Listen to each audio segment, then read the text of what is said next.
Hi, I'm Carl Anderson of Kugae Gundogs. Reactive dogs. Reactive dogs are a real big problem, whether they're your dog or somebody else's dog towards your dog. All you can really do is, if you're on a walk and it's quite tight and you see another dog come in, you would get your lead out, you'd ask your dog to sit, you'd put your dog on a lead and you'd pull it to the side, sit and let the person go by. Say good morning, good afternoon, whatever you need to say, and let the dog go in. If they turn around and say little Freddie or Pippins, whatever, wants to say hello, just say my little dog's in train, I'd rather not. Putting two dogs sniffing together, some people think it's great, but it can actually be real confrontational, and there could be snaps going on, and dogs don't really need to play with each other. They're not gun dogs. They're gun dogs. They're bred to be under pressure on shoot day while there's lots of dogs going around, and they kind of focus on us. That's what they do. That's what they're bred for, to focus on the handler and find game. So we've kind of put up a scenario now where we're going to walk into have another dog walking towards us, see it go a little bit wrong, and then show you how we put it right. James, heel. Right, so we're on our walk, me and James, and we can see another dog coming towards us. So straight away, we're going to put James's lead on. We're going to say heel, and we're going to come over to the side because this dog's going to come around this ride. So James is concentrating on me, which a well-behaved dog should be. I'm going to say sit, and there's a lady here with a dog, and it seems a very calm dog. No concerns whatsoever. Yeah. Lovely, well-behaved Labrador. Yeah. And I'm going to say good morning. Yeah.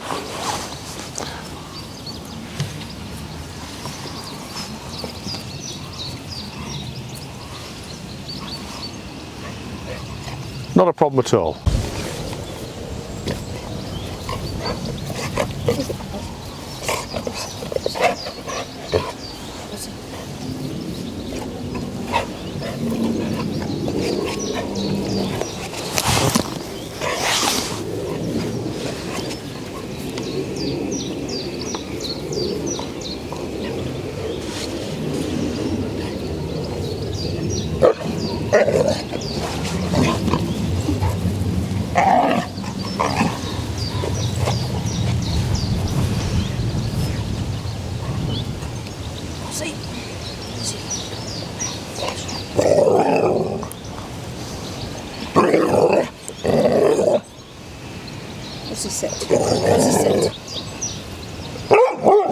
Now, as you can see, things are really getting out of control now. My dog's here, he's sat here, he's well behaved, he's not really bothered.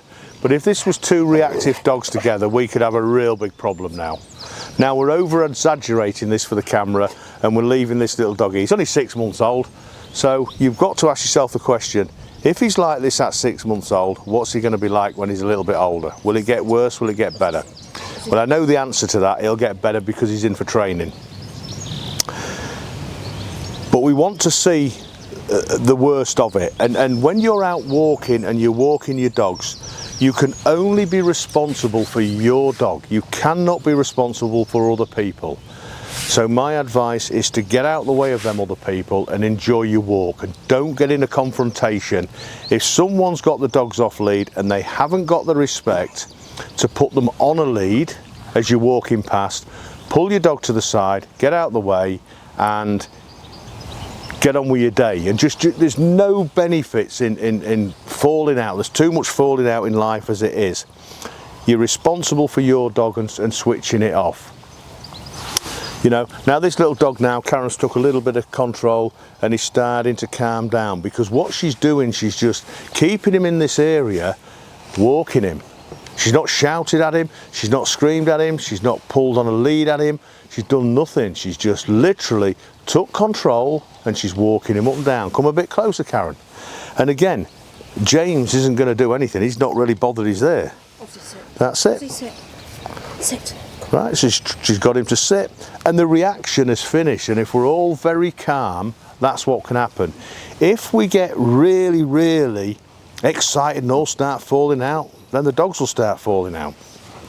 It's simple as that. And before you know it, it's absolutely out of control. And sit, and that's what we don't want. So again, this is only a young pup, so he's actually being a pup. That's all he's being. He's being what he is, and he's testing his boundaries. And again, that situation now installed. Now walk him all the way around me, Karen, see what he does. Not too close, just enough on the lead so he's not going to lunge at James. Yeah. Now, what me and Karen will do, we'll go for a slight walk together. And then if we turn round for the camera, Karen, now. Yeah. Turn round. Still, he's still lunging, but that's going to be part of his training. We're going to switch him off from these other dogs. Now I can sense even Karen now, he's pulling and pulling and pulling, and it's become hard work. So what we'll do, sit. Sit. Sit. Sit. Now if I take this little dog now, James, sit, and you pick James's lead up. James, sit. So now I'm going to take control of Ozzy now. And all I'm going to do is I'm going to train him in front of that, so he's got himself bouncy.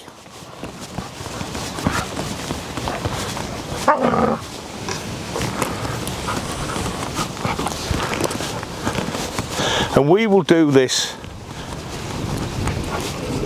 a few times a day, and it just won't be with James. We'll not let James have all the burden of this, but we can bring other dogs out. All our dogs are socialised with other dogs.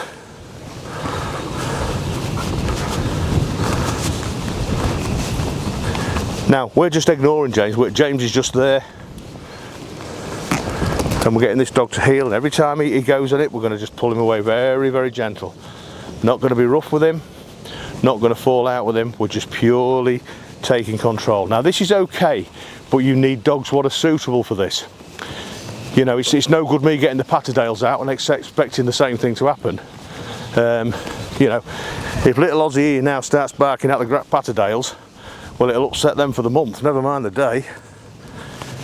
But we're not going to put anyone in that situation. You see now he's getting bored of this now.